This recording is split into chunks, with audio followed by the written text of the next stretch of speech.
You're watching the legal breakdown. So, Glenn, we've got huge news here out of Fulton County, Georgia. The newest flip is Jenna Ellis. Now, we're going to get to Ellis in just a moment, but I want to get your answer to this question first at the top. We've spoken about this in the past, but it's worth reiterating now in light of Ellis's flip. Might we actually see every co-defendant in Fulton County, Georgia flip on Donald Trump here? I think the answer is yes. We may see everybody other than Donald Trump actually accept responsibility for their crimes, plead guilty, and agree to testify against whatever defendants might remain. But with each passing day and with each new, guilty plea with cooperation, each new flipper, I think the odds are going up that we may see everybody plead guilty in the Georgia State RICO case, with the exception of Donald Trump. Okay, so let's get to Ellis herself here. How does her flipping impact Trump? Like, what can she offer prosecutors that no one else can? So we don't know precisely how much directly incriminating evidence Ellis might have on Donald Trump himself. In other words, we don't know how many meetings she might have been in where Donald Trump was sort of, pulling the nefarious strings on the fake elector scheme, the fraudulent, vote count and all of that. But I think where she is extremely important to the overall prosecution is on the Rudy Giuliani front, because we know that when they went down to Georgia and they addressed the state legislators down in Georgia, spewing out all of this election fraud, this non-existent election fraud, Ellis was right there shoulder to shoulder, supporting and bolstering and propping up Rudy Giuliani's lies. And now, Brian, she pleaded guilty to aiding and abetting Giuliani's false statement. So in other words, in her guilty plea, she said, Rudy, I would like you to meet the undercarriage of the bus. And she gave him up hard. I listened, I actually watched it, and I listened to it back a couple of times, the guilty plea proceedings. And boy, there's so much that Jenna Ellis said that not only hurt Rudy Giuliani, but I think has some important foreshadowing for where else we might see criminal prosecutions. Okay, so in terms of the Rudy Giuliani of it all, where does this put him? Because I guess the question is, are prosecutors looking to flip him, or are they looking for other co-defendants to flip on him so that they can take Giuliani down? They're definitely looking for the latter. They're looking to flip everybody on Rudy that they can. Are they looking to flip Rudy? So here's my take on Rudy Giuliani. As a former career prosecutor, I dealt with lots and lots and lots of cooperating witnesses. That is, somebody who themselves committed crimes, decided to plead guilty, flip, and cooperate with my prosecution against the bigger criminal fish. But here's the thing. Not all cooperating witnesses are created equal. There are some who are so ugly that we decide we just don't want to do business on them. If you look really closely at Rudy Giuliani, you might see a whole bunch of little circular bruises all over him. And you know what they are? That is, nobody wants to touch Rudy Giuliani except with the end of a 10-foot pole, because he is just that ugly a witness. I mean, the first cross-examination question of Rudy Giuliani, if the prosecutors ever put him on the stand and Trump's lawyers got to cross-examine him, Rudy Giuliani, didn't you say truth isn't truth? How can this jury believe a word you say? Brian, if it was me, I don't think I would ever want to do business with Rudy Giuliani as a cooperating witness, because there is this phenomenon that if prosecutors put somebody who's so dirty and so cruddy and so irredeemable that you cannot salvage their credibility with any amount of corroborating evidence, then the stink from that witness can attach to the prosecutors, and the jurors can look at the prosecutors like, what are you trying to pull on us, asking us to credit the testimony of a Rudy Giuliani? Now, that's a long run up in, I think my ultimate answer to the question is, the prosecutors may still be willing to flip Rudy Giuliani, let him plead guilty, and enter into a cooperation agreement, but that does not mean they will ever be in a position where they're comfortable putting Rudy Giuliani on the stand. At the top of this video here, we spoke about the prospect of all of the other co-defendants flipping on Trump, or maybe even just Trump and Giuliani. But what about, some of those otherwise very insidious co-defendants, the John Eastmans, the Jeffrey Clarks, who without them, this whole scheme to overturn the election wouldn't have moved forward. So I guess where do prosecutors draw the line in terms of who they're willing to flip and who they absolutely do want to prosecute? Yeah, so ultimately, they want and need to hold Donald Trump accountable, and they need to put him in prison because they need to send a signal to the next aspiring dictator that you will not get away with it, and you will see the inside of the prison if you try to, bring an end to our democracy.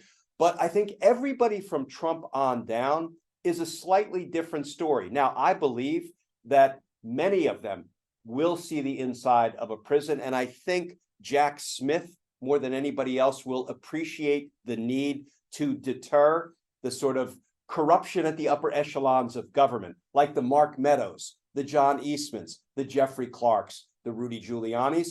But where exactly prosecutors draw that line, different prosecutors can draw the line in different places. But here is some of the beauty of what we have seen with the defendants that have flipped.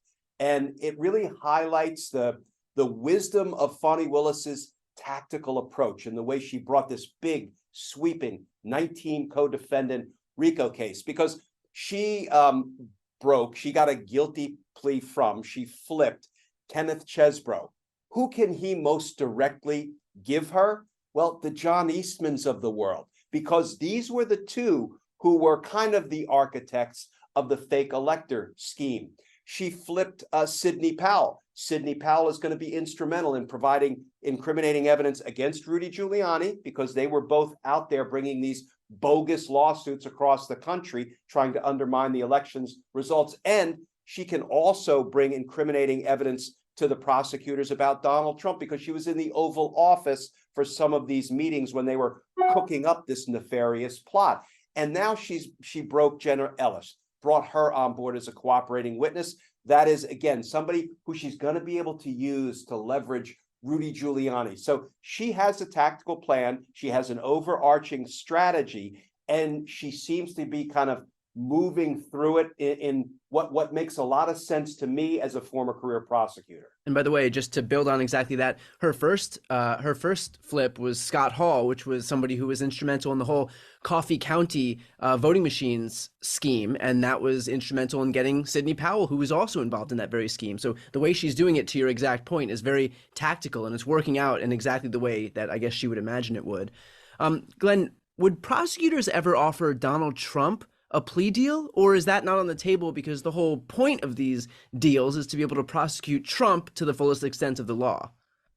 If I were involved in making that prosecutorial decision, there is no way on earth I would offer Donald Trump a plea deal, apart from a plea deal that said, you plead guilty to all 91 counts in every jurisdiction and you will die in prison, but we might be able to accommodate you with respect to in what facility you get to serve your prison term, because the Bureau of Prisons, the Federal Bureau of Prisons, which is ultimately where Donald Trump will serve the sentence that is undoubtedly coming his way, they have facilities all over the country. Some are better than others. And, that might be the only concession I would be willing to make to Donald Trump. I don't believe for a minute that the federal prosecutors in particular will negotiate a plea agreement that would keep Donald Trump out of prison. I don't think that's going to happen, because that will serve as no kind of deterrent to tomorrow's aspiring dictator. And frankly, it will serve as no kind of punishment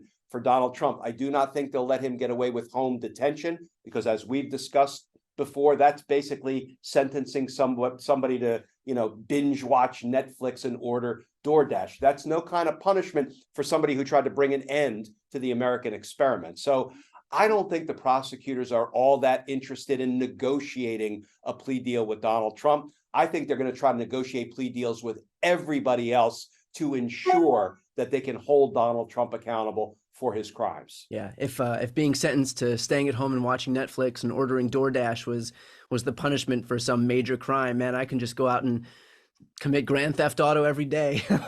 My life wouldn't change that much. Glenn, finally, Can you speak on the lenient punishments that these co-defendants are getting? You know, the Sidney Powells and Kenneth Chesbro and Scott Hall and now Jenna Ellis. You know, we're talking about 5 to 6 years of probation, a $5,000 fine, an apology letter. Considering the insurrectionists, the boots on the ground, who were there because of those very people, are currently being sentenced to actual prison time. I don't like it. I don't like it one bit. Now, I'm not criticizing District Attorney Willis for making the choice, the decision to plead some of these early characters out with no jail time, a sentence to probation, because she's got to build her case against all 19 co-defendants all the way up to the big orange blowfish himself, Donald Trump. I think Jack Smith will take a very different approach to cooperating witnesses. I think, for example, when he gets around to prosecuting Sidney Powell, Kenneth Chesbro, they may already have struck deals with Jack Smith, mind you. If I were their lawyer, I would not have let them plead guilty down in Georgia, because that is handing the gift of sharply incriminating evidence to Jack Smith. Who, by the way, can he use what he's finding out in Fulton County to help his own case? Absolutely. These people went into court, raised their right hand, swore to tell the truth, and said they committed these crimes and want to plead guilty. That's directly admissible evidence against them in other criminal proceedings. So I suspect the lawyers for people like Sidney Powell and Jenna Ellis and Kenneth Chesbro have already been communicating with Jack Smith and the federal prosecutors. Heck, they might have cooperation deals already signed, perhaps even filed in court under seal, such that the public doesn't know about them. Because if they didn't, they are so exposing themselves to a successful prosecution in DC that I think there has to be some protection for them in DC before they jumped out and pleaded guilty down in Georgia. But going back to these probationary sentences, I don't like them at all. And I think after Sidney Powell pleaded guilty, you actually heard the lawyers for some of the January 6th defendants, some of the boots of the insurrection, the people who answered Donald Trump's call to attack the Capitol, the people who answered Sidney Powell's call to release the Kraken. Literally, some of these defendants in DC, the boots of the insurrection, said, we were there releasing the Kraken exactly as Sidney Powell and Donald Trump directed us to do. We go to prison, and the people who ordered the crimes get probation, not 1 minute of jail time. That, to me, is deeply unjust and unequal. Now, I do think it will be remedied by Jack Smith when he takes on the suits of the insurrection, which he will do. I have no doubt about that. He's going after Donald Trump by himself, first and foremost, as the only charged defendant in DC, but he will get around to indicting the 6 unnamed co-conspirators that are in that Donald Trump indictment. Of that, I have no doubt, but still, it feels like an unequal application of the law, that the boots of the insurrection who are following orders are going to prison, and the lawyers, the privileged class who pleaded guilty down in Georgia, are escaping prison time entirely. And just one quick question to build on exactly that point. Is this something that we would see in an entirely new case brought by Jack Smith, or would they be added as some type of a superseding indictment in the existing case against Donald Trump in DC? Great question. I think Jack Smith's prosecution of Donald Trump was built for speed. That's why he only indicted Donald Trump. He will not now be adding additional defendants to the Donald Trump indictment, because that would bog everything down. Okay. It would actually cause the March 4 trial date to be vacated by the judge, and the trial would be pushed well into the future. So we're going to see a subsequent separate indictment of those 6 unnamed but identified co-conspirators in the Trump indictment, and perhaps many others. Okay.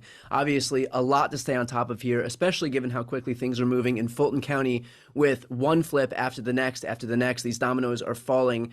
So if you want to stay on top of this stuff, as soon as it breaks, make sure to subscribe. The links are right here on this